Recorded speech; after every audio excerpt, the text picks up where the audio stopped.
তাহলে চলে গেলাম পুরো রেসিপিতে। যদি রেসিপি ভালো লাগে তাহলে অবশ্যই লাইক কমেন্ট এবং বেশি বেশি করে শেয়ার করবেন, আর ভিডিওটা একটু দেখবেন। যদি আপনারা কেউ অর্ডার করতে চান এরকম রসমালাইয়ের কেক বা যে কোনো ফ্লেভারের কেক, তাহলে অবশ্যই আমাকে জানাবেন। সুপ্রিয় দর্শক, আসসালামু আলাইকুম। যে যেখানে আছেন আশা করি সকলে ভালো আছেন, সুস্থ আছেন। আজকের পর্বে আপনাদের জন্য নিয়ে আসলাম অন্যরকম একটা রেসিপি। আজকে আপনাদেরকে করে দেখাবো রসমালাই কেক। একটা রসমালাই কেকের ডেকোরেশন করে দেখাবো, আর এতটাই টেস্টি এই রসমালাই কেকটা, আশা করি আপনাদের কাছে ভালো লাগবে।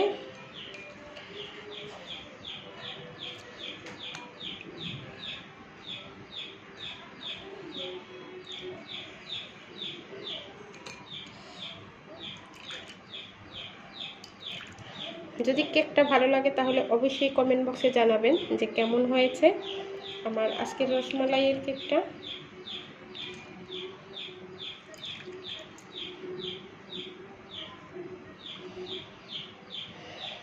অনুরোধ রইল এটি জেড আমার রেসিপিটা দেখার জন্য।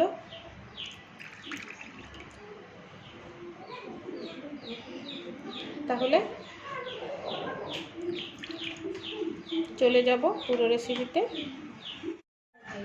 আজকে আমি 2 পাউন্ডের একটা রসমালাই কেক বানাবো, আর কেকটা আপনাদেরকে বানানো দেখাই নাই। দেখুন কতটা সফটভাবে বানিয়েছি, দেখেই বুঝতে পারছেন। আর 3টা লেয়ার করে কেটে নিয়েছি। এই যে দেখুন, নিচের লেয়ারটা, এটা মাঝখানের লেয়ারটা, এটা উপরের লেয়ারটা, 3টা লেয়ার করে কেটে নিয়েছি। এখানে আমি রসমালাই কেক বানাবো, তাই এখানে নিয়েছি রসমালাই, আর এই রসমালাইটা আমি ঘরেই বানিয়ে নিয়েছি, দেখতে পাচ্ছেন। এখন এখানে আমি একটা বোর্ড নিয়ে নিয়েছি। বোর্ডের নিচে সামান্য একটু ক্রিম দিয়ে দেব। নিচে ক্রিমটা দিলে হয় কি যে কেকটা নড়াচড়া করে না, খুব সুন্দরভাবে বসে থাকে। দিয়ে আমি উপরের যে লেয়ারটা আছে, উপরের লেয়ারটাকে বসিয়ে দেব। বুঝছেন, উপরের লেয়ারটা বসিয়ে দিয়েছি। আমি এখন সুগার সিরাপের পরিবর্তে রসমালাইয়ের যে দুধটা আছে এটা দেব। এতে করে কিন্তু রসমালাইয়ের কেকটা খেতে কিন্তু খুব দারুণ হয়।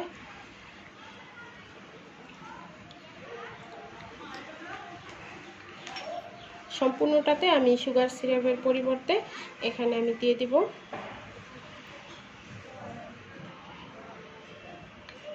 দিয়ে দিলাম।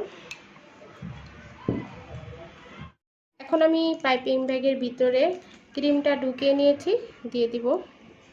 আপনারা পাইপিং ব্যাগের ভিতরে ঢুকিয়ে ক্রিমটা ব্যবহার করবেন, তাহলে দেখবেন যে কেকের ফিনিশিংটা খুব ভালো আসবে, আর দিতেও খুব সুন্দর, একদম সহজ হয়।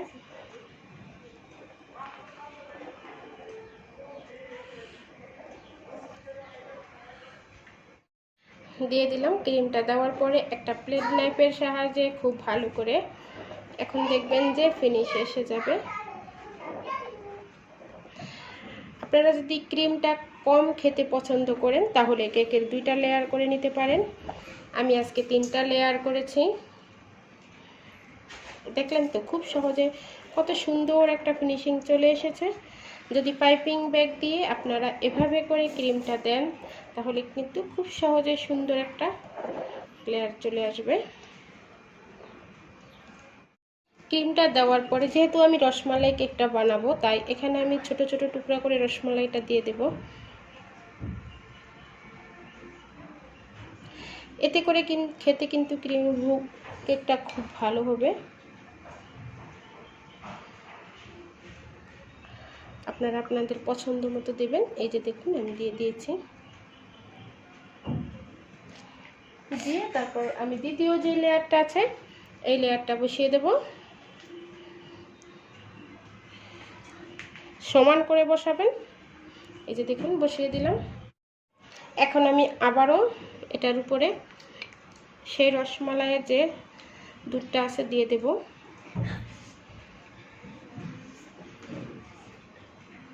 আপনারা এভাবে ঘরে একটা রসমালাই কেক বানিয়ে খেয়ে দেখবেন কতটা মজাদার হয়। যদি আপনারা রসমালাইয়ের কেকের যে বেসের ভিডিওটা চান তাহলে অবশ্যই কমেন্ট করবেন, আমি আপনাদের সাথে শেয়ার করব। আসলে ভিডিওটা বেশি বড় হয়ে যায় বলে আমি যে কেকের যে বেসটা আছে এটা আমি শেয়ার করলাম না। এখন আমি আবারও এই লেয়ারে ক্রিম দিয়ে দেব। দেখুন আমি দ্বিতীয় লেয়ারও রসমালাই দিয়ে দিলাম আর ক্রিম দিয়ে খুব ভালো করে ফিনিশিং দিয়ে এখন আমি রসমালাইটা দিয়ে দিলাম। এখন আমি উপরের লেয়ারটা দিয়ে দিব। নিচের লেয়ারটা সব সময় আপনারা উপরে দিবেন, এতে করে কেকটার ফিনিশিংটা খুব ভালো আসে। এই যে দেখুন আমি সমান করে বসিয়ে দিছি। তারপরও আপনারা এটা বসানোর পরে একটা প্লেট নাইফ দিয়ে খুব সুন্দর করে সাইড দিয়ে একটুকুনি হালকা ক্রিম দিয়ে এভাবে করে দেখবেন, তাহলে বুঝবেন যে কতটা সমানভাবে বসছে কিনা। দেখুন এখন আমি আবারও এটার উপরে দিয়ে দেব সেই রসমালাইয়ের দুধটা দিয়ে আগে আমি কেকটাকে খুব সুন্দর করে অল্প ক্রিম দিয়ে কম্পোট করে নেব। কম্পোট করে নিয়ে কেকটাকে আমি ফ্রিজে রাখবো 40 মিনিটের জন্য। এই যে দেখুন কম্পোট করে নিয়েছি, মানে আমি এটা অল্প ক্রিম দিয়ে খুব ভালো করে কম্পোট করে নিয়েছি। এখন এটাকে ফ্রিজে রেখে দেব 40 মিনিটের জন্য। আর যদি আপনাদের হাতে সময় না থাকে তাহলে ডিপ ফ্রিজে 10 মিনিটের জন্য রেখে দেবেন। ফিরে এলাম 40 মিনিট পরে। এখন আমি কেকটাকে ফিনিশিং দেব আর পাইপিং ব্যাগে ভরে আমি কেকটাকে ফিনিশিং দেব। এখন আমি ক্রিম দিয়ে দেব। এভাবে করে সাইড দিয়ে ক্রিমটা দিলে হবে কি যে আপনারা খুব সহজে এটার ফিনিশিংটা আনতে পারবেন।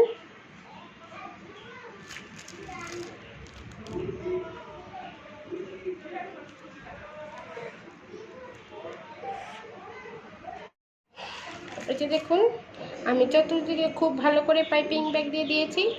এখন প্রথমে একটা প্লেট নাইফের সাহায্যে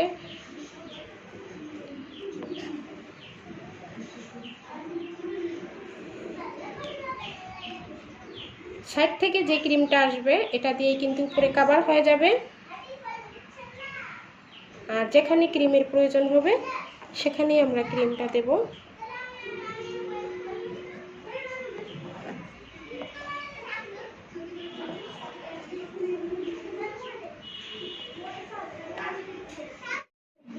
এখন আমি একটা স্ক্রাবার নিয়েছি, দেখতে পাচ্ছেন, এটা দিয়ে সাইডটাকে খুব ভালো করে এই যে দেখুন সুন্দর করে সমান করে নেব।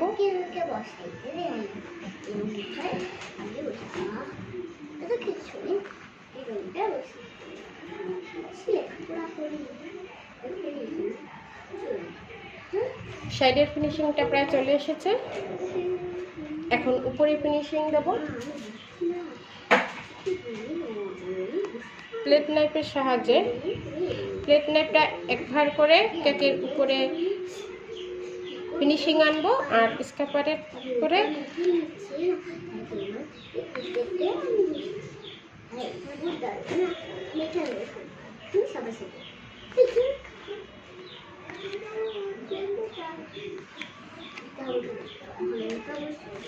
যেখানে ক্রিমের প্রয়োজন হবে ওখানে ক্রিম দিয়ে দেব।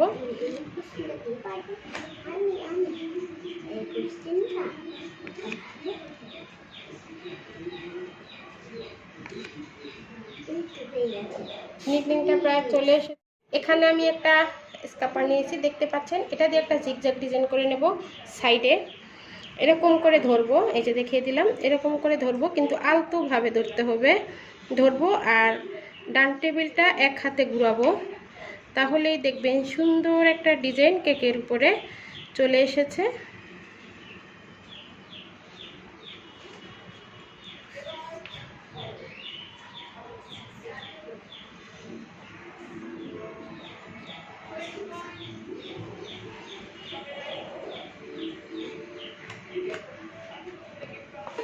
এই যে দেখুন সাইডের ডিজাইনটা করে নিয়েছি, এই যে ডিজাইনটা চলে এসেছে, এই যে দেখুন।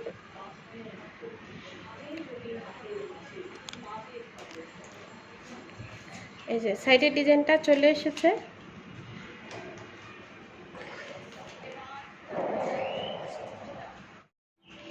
এখন এখানে আমি একটা বাস্কেট নজেল নিয়েছি আর ক্রিম নিয়েছি। বাস্কেট নজেলটা দিয়ে আমি ডিজাইন করে নেব।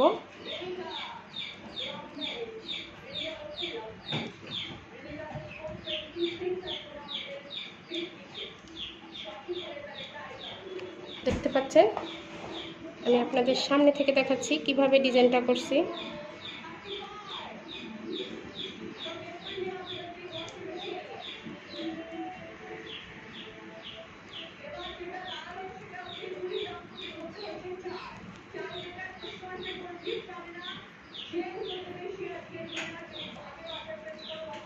দেখতে পাচ্ছেন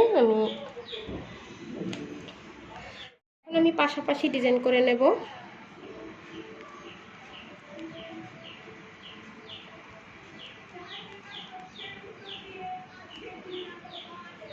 দেখতে পাচ্ছেন, স্ক্রিনে দেখেই আপনারা বুঝে নেবেন কিভাবে আমি ডিজাইনটা করছি।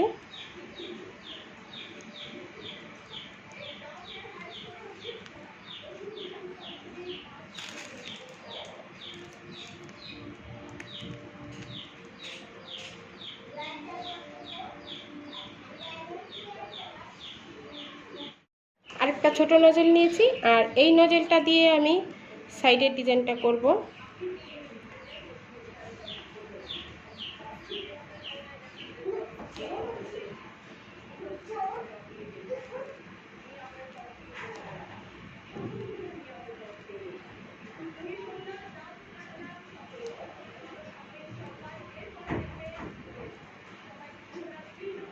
দেখতে পাচ্ছেন সাইডের একটা ডিজাইন করে দিচ্ছি। এখন আমি নিচে ডিজাইন করব সাইডে। এই যে দেখুন, ছোট নজলটা দিয়ে খুব সুন্দর করে একটা ডিজাইন করে নেব।